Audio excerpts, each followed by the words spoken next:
देखिए 2017 का चुनाव आपने सही कहा कि राष्ट्रीय पार्टी से गठबंधन था, तो राष्ट्रीय पार्टी का अस्तित्व क्या था ये सब जग जाहिर है, हर चीज़ इंटरनेट पर उपलब्ध है। 2017 की सरकार जब तक भारतीय जनता पार्टी के साथ हम लोग का गठबंधन नहीं था तब तक भाजपा की सरकार नहीं बन रही थी, भले ही 2014 में प्रचंड बहुमत में आई थी। लेकिन जैसे ही मऊ में 9 जुलाई 2016 को गठबंधन का ऐलान हुआ, उसके बाद से उत्तर प्रदेश का माहौल बदल गया और प्रचंड बहुमत में भाजपा की सरकार बनी। बीच में हम भारतीय जनता पार्टी से जिस एजेंडे पर हमारा गठबंधन हुआ था, भारतीय जनता पार्टी ने उसको स्वीकार नहीं किया और माननीय अखिलेश यादव जी ने पूरा आश्वासन ही नहीं, उनके सरकार में कई एजेंडे वो उस पर कार्य भी किए थे और कार्य कर भी रहे हैं लगातार। जिस प्रकार से हम आपको बता रहे, सामाजिक न्याय समिति पर जातिगत जनगणना की बात हम लोग कर रहे थे, भाजपा इससे मुकर गई।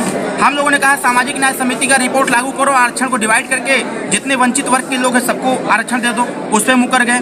हम लोगों ने कहा कि महंगाई चरम सीमा पर है, चाहे महंगाई कहीं पर नहीं है, उस पर मुकर गए।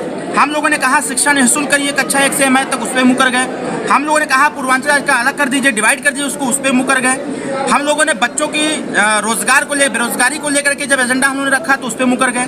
लेकिन समाजवादी पार्टी की सरकार में वो सारे एजेंडे लागू किए जाएंगे और इसी एजेंडे को लेकर के हम लोगों ने समाजवादी पार्टी से गठबंधन किया और एक नारा दिया है कि जब तक भाजपा की विदाई नहीं उत्तर प्रदेश से तब तक कोई ढिलाई नहीं करेंगे।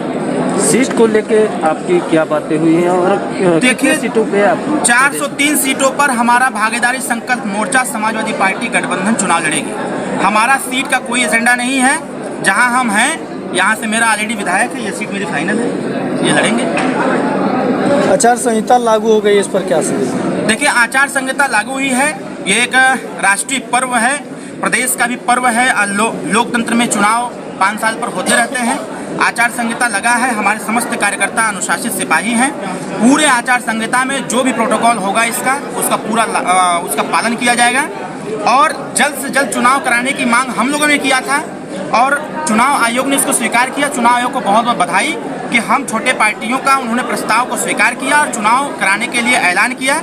मैं उनको धन्यवाद देता हूं और चुनाव शांतिप्रिय तरीके से और निष्पक्ष तरीके से हो जाए, यही हम कहेंगे पूरी अपने आयोग को और अपनी जनता को भी। ठीक, थैंक यू भैया।